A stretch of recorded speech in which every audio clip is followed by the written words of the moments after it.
ఇంతవరకు హిందుత్వ అంశాలలో ఒకటి భారతీయ జనతా పార్టీ, రెండవది శివసేన. సరే, ఉద్ధవ్ థాకరే పోయిన తర్వాత మా బాలాసాహెబ్ థాకరే పోయాక శివసేన కూడా ఇప్పుడు హిందుత్వ పార్టీ.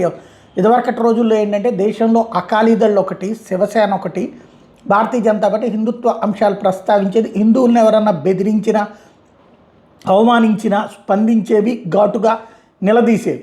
ఇప్పుడు బాలాసాహెబ్ థాకరే పోయిన తర్వాత ఉద్ధవ్ థాకరే నేతృత్వంలో శివసేన అది పక్కకు పోయింది. అలాగే పెద్ద బాధల తర్వాత ఆయన వయసు అయిపోయిన తర్వాత ఆ బిడ్డల బాధల్స్ వచ్చేటప్పటికి ఓట్ల రాజకీయాల్లో పడిపోయి లేదా డ్రగ్స్ వ్యవహారాల్లో పడిపోయి వాళ్ళు వదిలేశారు.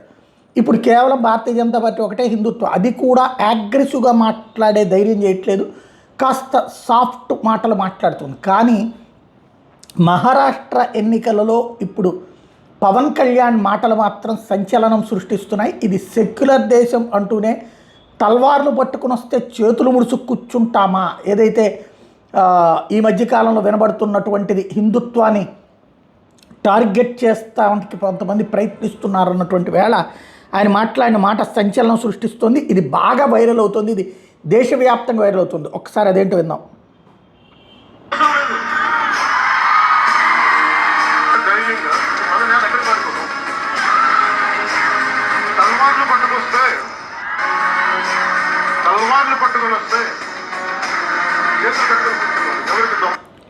ఇది తల్వార్లు పట్టుకుని వస్తే చేతులు కట్టు కూర్చుంటామా అన్నటువంటి పాయింట్. ఎస్పెషల్లీ పవన్ కళ్యాణ్ చేసినటువంటి ఈ ప్రకటన ఇప్పుడు దేశవ్యాప్తంగా చర్చనీయాంశమైంది. వాస్తవంగా ఏంటంటే ఇదివరకటి రోజులకి ఇప్పటికీ ఉన్నటువంటి మార్పు, రాజకీయాల్లో దక్షిణాది నుంచి ఈ తరహా మాట్లాడగలిగినటువంటి భారతీయ జనతా పార్టీ నాయకుడు ఏ తేజస్వి సూర్య మాట్లాడాడు, ఏ అన్నామలై మాట్లాడాడంటే వేరే ఒక ప్రాంతీయ పార్టీ, ఉప ప్రాంతీయ పార్టీ అనే జనసేన నాయకుడు చేసినటువంటి ప్రసంగం ఇప్పుడు టోటల్గా దేశవ్యాప్తంగా తనకే చూసేలా చేస్తుంది.